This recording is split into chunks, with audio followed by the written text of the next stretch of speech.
Tyron, your first face-off was with Till yesterday. That People were shit kind got like heated in it. of a little bit, a little Yeah. bit. Did you know that was gonna be like that, or was that a Um, surprise? I didn't know what to expect. I was just, living in the moment, and he just kind of pulled up. So I said, "Hey, I'm gonna pull up too." And I think it was just a gesture to say he's coming to try to take what's mine, and I ain't gonna have it out on my watch. So I think just the eye contact is he's ready to fight, and I'm ready to fight, and I think it's just a mutual respect there. And that's what you guys want to see. You want to see two guys that want to fight each other and go upside each other's head, and that's what you're gonna get. A lot of people were pointing out his size. Yeah, He's a big guy. He's over 6 feet tall. Did yeah. that surprise you? Because it was the first time you kind of stood next When to was him. the last time you seen me fight somebody that's 5'9"? Whole division's taller than me. They always been. It's never stopped me from putting them down on the canvas. So, size is one thing, but when you talk about skill set, you talk about explosion, you talk about IQ, you talk about just experience of fighting at the highest level. Size is one component, but you got to be able to use that size and know how to have the target there to hit in the first place. So, I think he is a larger welterweight. He has some power behind his punch. But so did Robbie Lawler. So did a lot of guys I fought in the past. Paul Daly. These guys always packed a big punch. So I'm excited about the challenge. Very worthy opponent. Young, spunky, want the title real bad, and he's gonna make me train. Man, I've been training like a damn maniac. He was in here earlier, and he said that he saw some doubt in your eyes. He When didn't see you a guys fucking faced lick of doubt. You know that. He said it. He said, "Oh, so you want to fight?" He didn't see no doubt in my eye. And I didn't see no doubt in his eye, and that's okay. You shouldn't have any doubt. He should believe he can beat me. He should believe he's the best in the world. Otherwise, you're in the wrong business. It's too hard of a sport, too many hours of training, years of dedication. He saw zero doubt, and he knows that, and that's why he kind of was getting like antsy. And I like that. Last time I saw that when I fought Tarek Saffiedine in Strike Force, he looked at me, and I'm like, this motherfucker coming to fight tomorrow, and that's what I felt when I got the stare down, and I embraced it. Let's do it. I was gonna ask you that because afterward it seemed like you were almost more excited for the fight. Oh, I'm When you're way on the more dais, it was excited. like, I told my coach, I said, let's go train right now.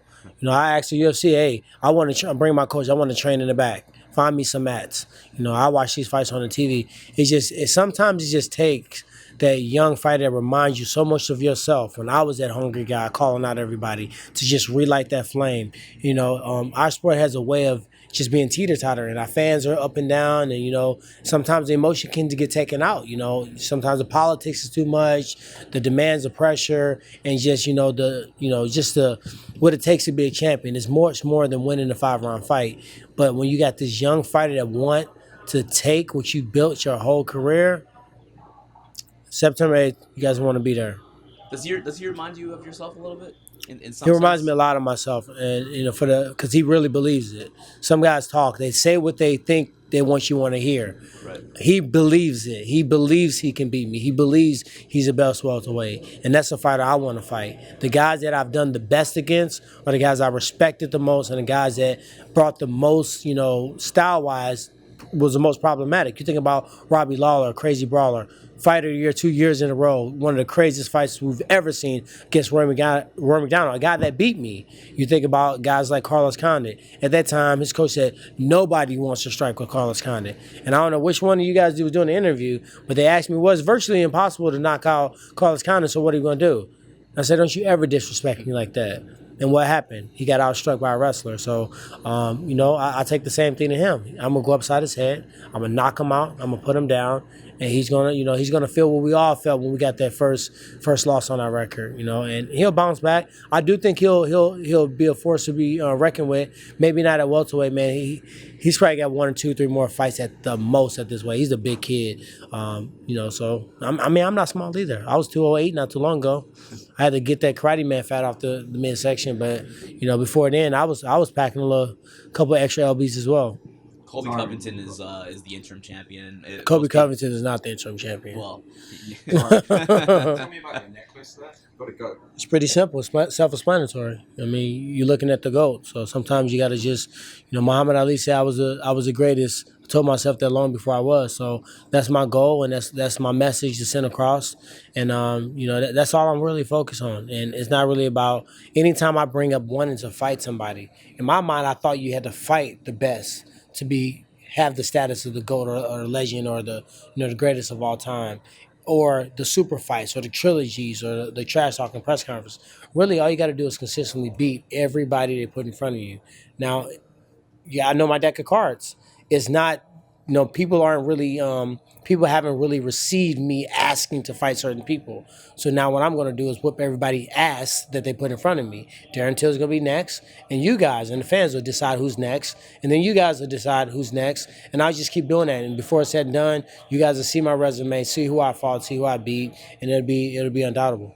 Do you think this is early for Till to get a title shot? Because Till told us himself that he doesn't think he deserves a shot yet. I mean, he's a top 5 welterweight. I mean, anybody in the top 5 is going to be deserving of a shot.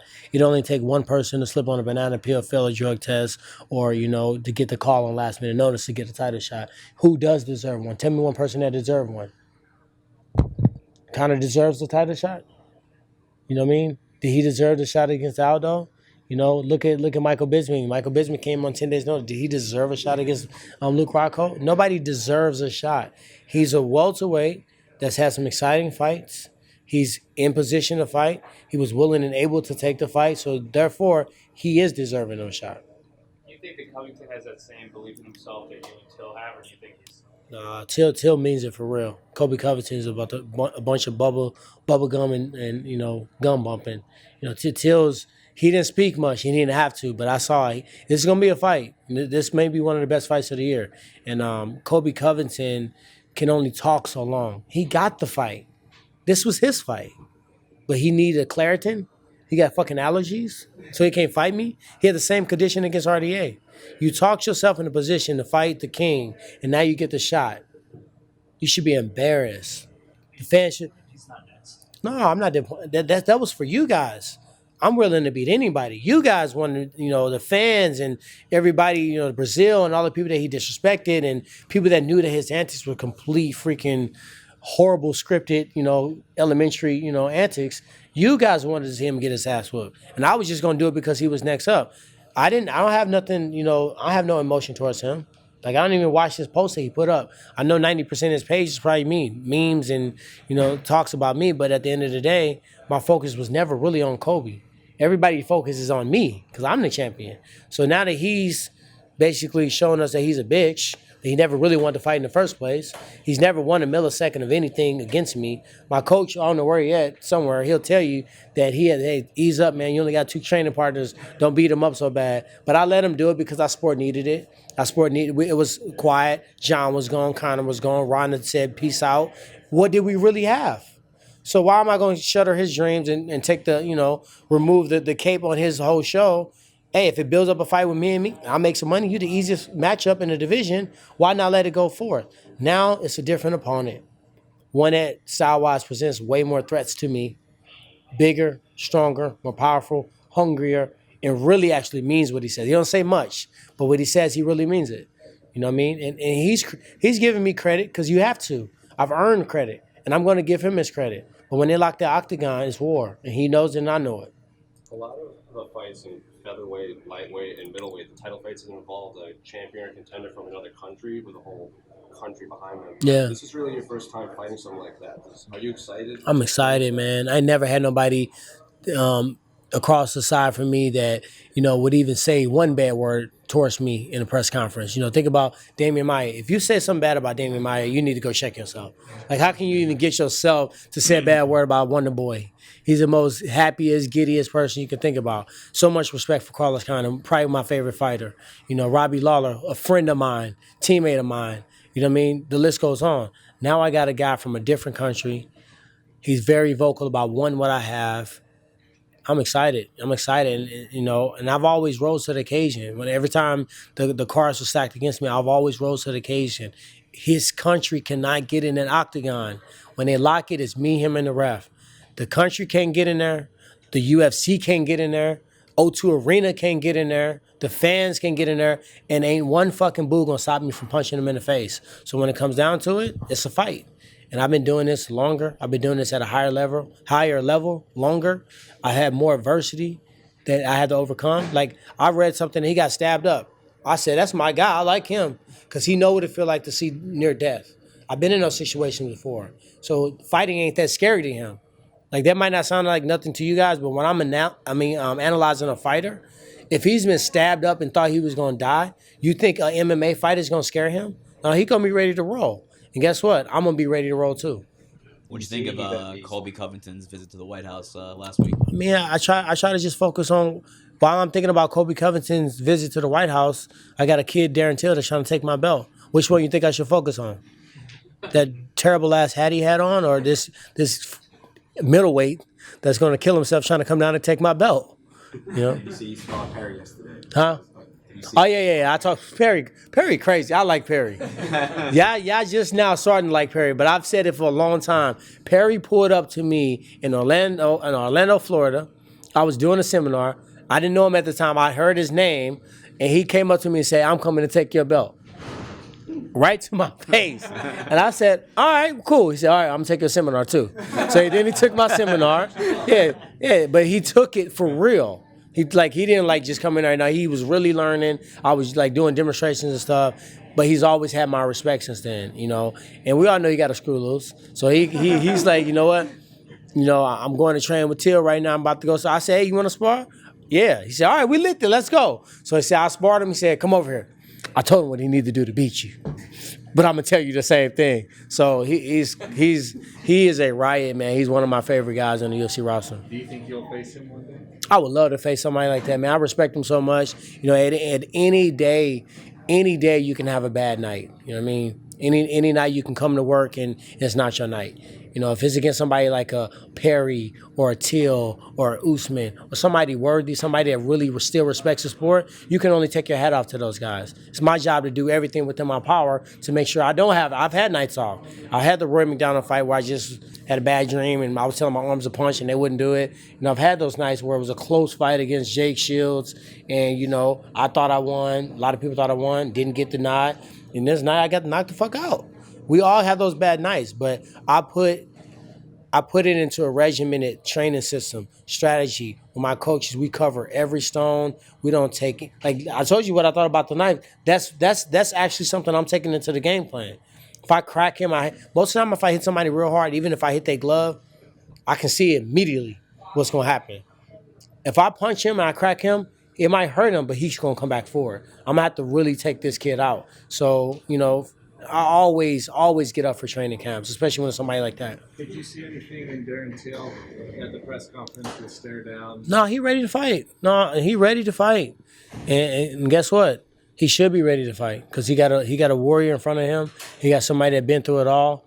You know, and you know, it's not like he's been raised on some pedestal. It's not like I'm being carried on a chariot and you guys are feeding me grapes.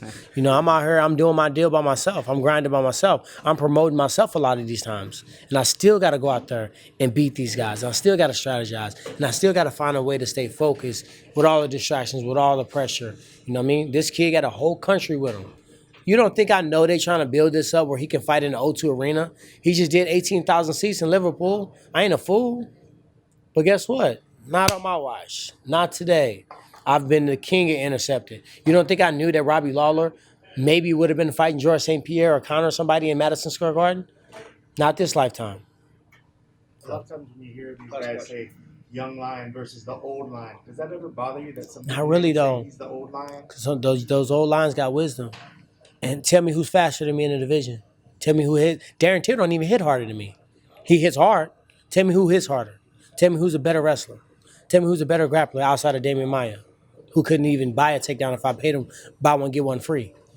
Tell me who's more versatile. Tell me who has a bigger fight IQ. Tell me who does more studying. Tell me who respects their opponents more. Who do you want, the old lion or the young lion?